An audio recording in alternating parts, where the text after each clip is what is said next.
Hey there, out here in the garden today, or the yard today, and there's some cleanup out in the yard. But I wanted to talk to you about garden failures and how garden failures are not really failures, they're learning lessons. So stay tuned. If you have not been to the blog, I'm going to encourage you to go over to the blog, and it is thecomfylane.com. I'm going to put the link in the description so you'd be able to see it and just go get some tips and inspiration there. Hopefully that will help serve your heart today.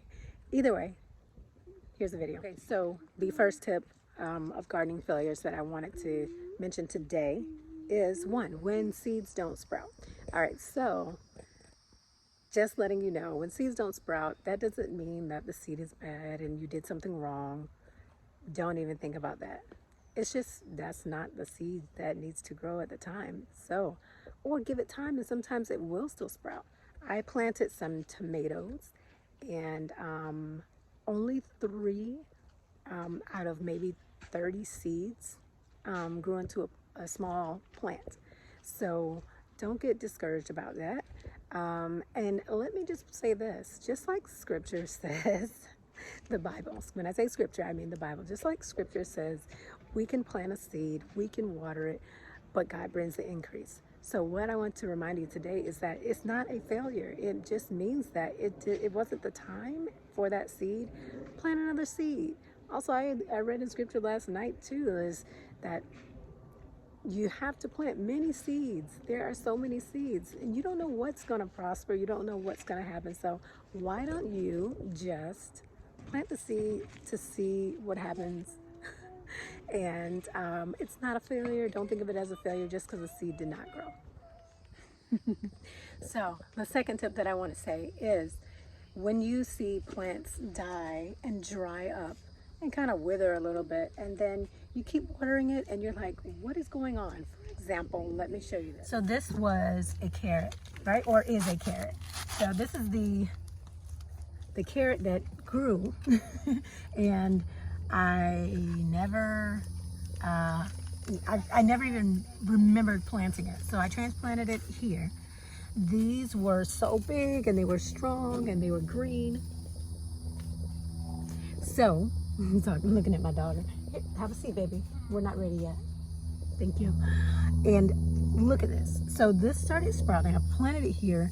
When I replanted it, it started growing all over again, right?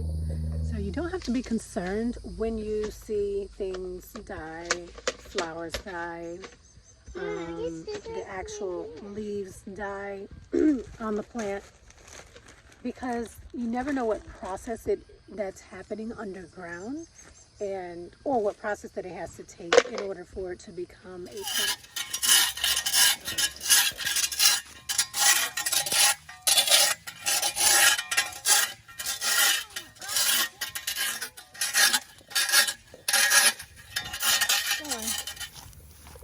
Getting the cord all the way out here. Come on. All right.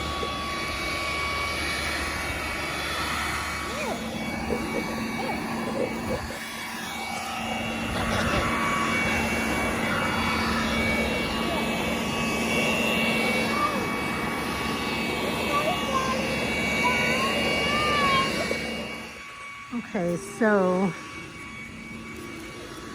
this is the area back here. Oh, look at this. Have you guys ever seen this?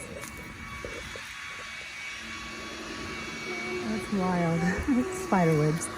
But this is the area back here. Hold on, Supai. Stand right here. Let's get out of the sun. It's the area right here from post to post, from there to there to there to here. This whole area is about, I would say, maybe 700 square feet, and that's what that was our previous garden over here, and we kind of neglected it, and it did grow. We were growing a lot of stuff out here. It was thriving, but then I don't know, sometimes when those hurricanes and the bad weather happens and it destroys stuff, they don't go back and we just let it go. So over here you can see where the lawn maintenance have been putting things out to make sure these little trees and things back here die. So now we are starting to clean the yard. We have some saws so we can cut off these little branches here. Like this whole tree fell. It was a huge tree that fell here and it broke off right there. And now there are branches growing from that tree and they're green again. All of these were cut down except for that large one. But I want to cut them all back and all of this to be clear. And I can't wait. And I'm so happy that the process has started. And now look, all that grass is gone. All of it is gone. So happy about that. That's the greenhouse that I still have not finished, that I'm always in. I'm gonna come back here and patch things up on the little greenhouse.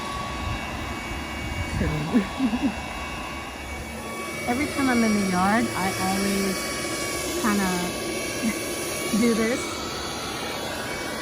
and get rid of those plants because they're the little fire weeds. That's what I call them. So we don't want to itch.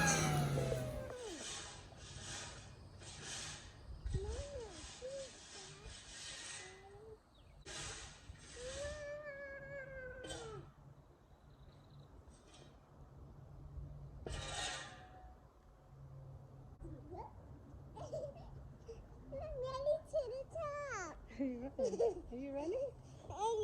Okay, so the last thing I wanted to say about gardening failures, if you are a beginning gardener or if you are a gardener that knows what you're doing, you don't want to look at gardening as a failure. Anything as a failure. This didn't grow. The reason for that is because it's not up to you. It is not up to you, and things happen, and you have to be positive. You have to be positive about everything in life and just be thankful. Scripture even says that, scripture meaning the Bible, like I said, I don't believe in Jesus Christ, so I quote scripture and I apply that to my life. So even in gardening, which that is like it's my rest, it's my area of rest. So I want to just tell you, you have to be thankful. In all things, be thankful. That's what scripture tells us. So just be thankful that, okay, well, that you now know that it didn't work. So those are the tips I have for you today on gardening failures. Visit the blog and talk to you soon.